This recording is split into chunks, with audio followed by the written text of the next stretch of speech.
यमुना नदी के किनारे एक गांव था, रतनपुर। उस गांव में एक चुड़ैल का साया था। वो चुड़ैल बहुत ही अजीब थी। एक दिन, मुनिया के बापू, जल्दी अंदर आइए। सुरेश अभी नींद में था, चिल्लाकर बोला, क्या हुआ? गला क्यों फाड़ रही हो? ये देखो। अरे, ये कैसे हुआ? मुनिया, क्या हुआ बेटा? उससे क्या पूछ रहे हैं? बेचारी तभी से डरी सहमी हुई है। लेकिन ये तो कोई गंभीर बीमारी लगती है। हाँ, देखो तो, बेचारी की चुटिया ही काट ली किसी ने। राम राम। लेकिन एक भी बाल आसपास नहीं दिख रहा। हाँ, ये हुआ क्या समझ में ही नहीं आ रहा। ऐसे ही 2-4 दिन मुनिया को देखने और सांत्वना देने वाले भी आए। अब कुछ शांति हुई ही थी कि एक दिन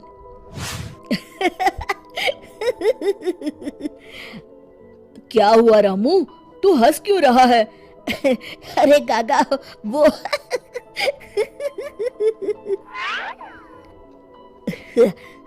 के बच्चे, कुछ बता भी।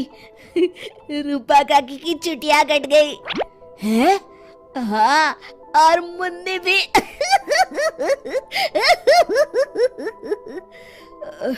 अच्छा, पर काहे? आप भी पूछ लो। चल कर देखता हूँ। क्या हुआ मुन्नी? ये क्या हल्ला मचा हुआ है? तभी मुन्नी बाहर आती है। ये का सुन रहा हूँ? कैसे हुआ सब?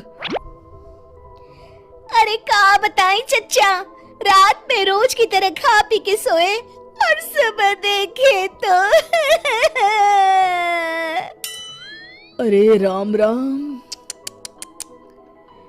पहले तो मुझे लगा कोई बीमारी है, लेकिन ये तो लगता है पक्का किसी डायन या चुड़ैल का काम है। अब तो रतनपुर में ये औरतों की चोटी काटे जाने वाली खबरें आम हो गई।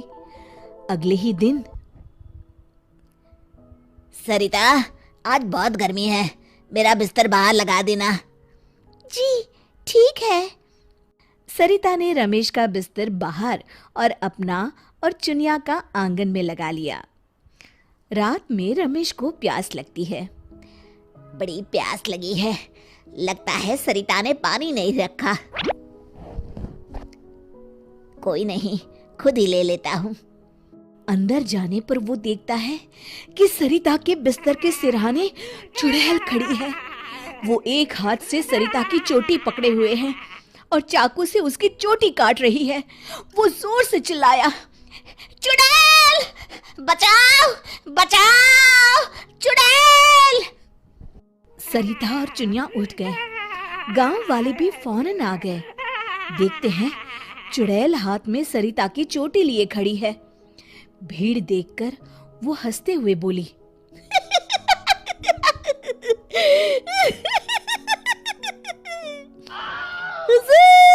आते आते बहुत देर कर दी।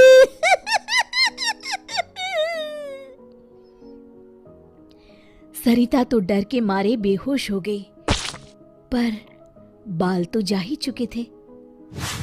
अरे आखिर चाहती क्या हो?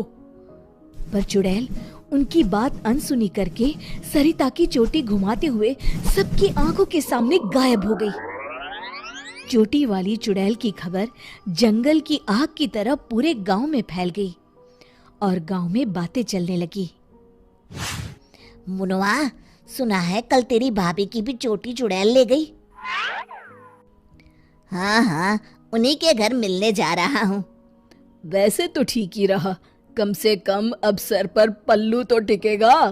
हाँ, ये बात सही कही आपने। इतना कह के दोनों वहां से चले गए। इसी तरह चुड़ैल का डर सारे गांव में बढ़ता गया और लोग घर छोड़कर वहां से जाने लगे। तभी कुछ गांव के लोग आपस में बात करने लगे, क्यों ना सरपंच जी के पास चले। हाँ, सरपंच जी ने दुनिया देखी है, कोई ना कोई उपाय ढूंढ ही निकालेंगे। हाँ, चलो। और सभी गांव वाले सरपंच जी के घर पहुंच गए। समस्या सुनकर सरपंच ने कहा, समस्या तो सच में गंभीर है।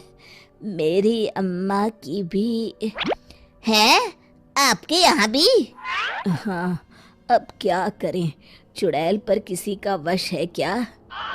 कोई तो उपाय होगा सरपंच जी। इसके लिए किसी ओझा से मिलकर बात करनी होगी। तभी मदन बोलता है, अगर हमें अपने गांव से इस चुड़ैल का साया हटाना है तो हमें उसकी चोटी काटनी पड़ेगी। मेरी नानी ने मुझे बताया था कि हर चुड़ैल की शक्ति उसकी चोटी में होती है।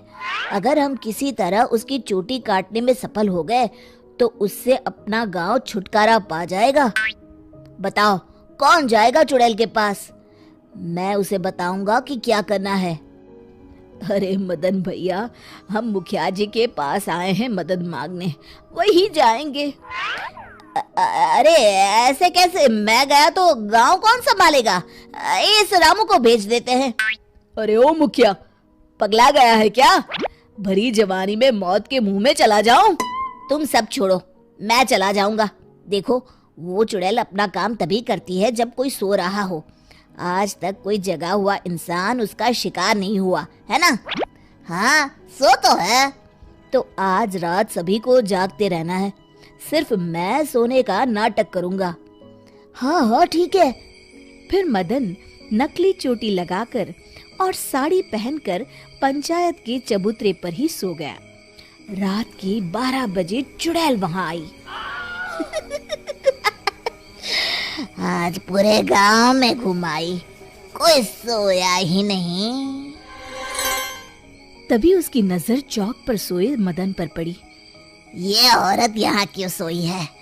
लगता है घर में झगड़ा हुआ होगा। खैर मुझे क्या, मुझे तो बाल चाहिए। चुड़ैल ने चोटी काटने के लिए जैसे ही चोटी पकड़ी, वो निकलकर उसके हाथ में आ गई। इसके लिए वो तैयार नहीं थी, इसलिए 2 पल के लिए वो कभी चोटी तो कभी चाकू को देखने लगी। इसी समय का फायदा उठाकर मदन ने उसकी चोटी काट ली। पहले तो वो डर गई, फिर भी हिम्मत करके बोली, कौन है तू? बता कौन है तू, नहीं तो मैं तुझे खा जाऊंगी। तेरी चोटी मेरे पास है, तू मेरा कुछ नहीं बिगाड़ सकती। मदन उसकी चोटी दिखाते हुए हंसता है। मेरी चोटी दे दे, दे दे मेरी चोटी, मेरी चोटी दे दे। चीखते हुए मदन की तरफ बढ़ी। हाँ, अगर एक कदम भी आगे बढ़ाया तो मैं अभी इसे जला दूंगा। नहीं नहीं, ऐसा मत करना। नहीं करूंगा, पर एक शर्त पर। हाँ, मुझे तुम्हारी सब शर्तें मंजूर है, बस ये चोटी दे दो। अभी नहीं, पहले ये बताओ तुम इन बालों का क्या करती हो? मैं इन्हें एक कुएं में डाल रही हूँ, उसे भरने के लिए। वो क्यों? जब वो कुआं भर जाएगा तो मैं सबसे शक्तिशाली हो जाऊंगी। चलो वो कुआं मुझे दिखाओ, वहीं तुम्हें तुम्हारी चोटी दे दूंगा। चलो ये चोटी मुझे दे दो, इसकी मदद से हम जल्दी पहुंचेंगे। नहीं नहीं, मुझे जल्दी नहीं, पैदल ही चलते हैं। वो मदन को लेकर चलने लगी और गांव वाले भी जलती हुई मशालें लेकर उसके पीछे पीछे आ गए। सब उसकी गुफा तक पहुंच गए, जहां कुएं के अंदर उसने बाल जमा कर रखे थे। आधा कुआं तो भर गया है। देखो, दिखा दिया ना, अब जल्दी से मेरी चोटी दे दो। हाँ, क्यों नहीं, ये लो। कहते हुए मदन ने उसकी चोटी भी कुएं में फेंक दी। अरे बेवकूफ, ये क्या किया? अब मैं इतने बालों में से अपनी चोटी कैसे ढूंढूंगी? वो देखो, बीच में पड़ी है। चुड़ैल कुएं में जाकर अपनी चोटी ढूंढने लगी। उसके कुएं में उतरते ही गांव वालों ने अपनी अपनी मशालें कुएं में फेंक दी। वो धू धू करके जलने लगा। अरे बचाओ रे कोई, मैं सबके बाल वापस कर दूंगी, बचाओ। साथ ही वो चुड़ैल भी जलकर भस्म हो गई। शिक्षा: अगर मिलजुल कर किसी समस्या का हल ढूंढा जाए तो समस्या अवश्य दूर हो जाती है। दोस्तों, हमें उम्मीद है कि आपको हमारी ये कहानी पसंद आई होगी। कृपया हमारे चैनल को सब्सक्राइब करें और सभी अपडेट्स के लिए बेल आइकन जरूर दबाएं। और हाँ, वीडियो लाइक और शेयर करना मत भूलिएगा। Bye bye.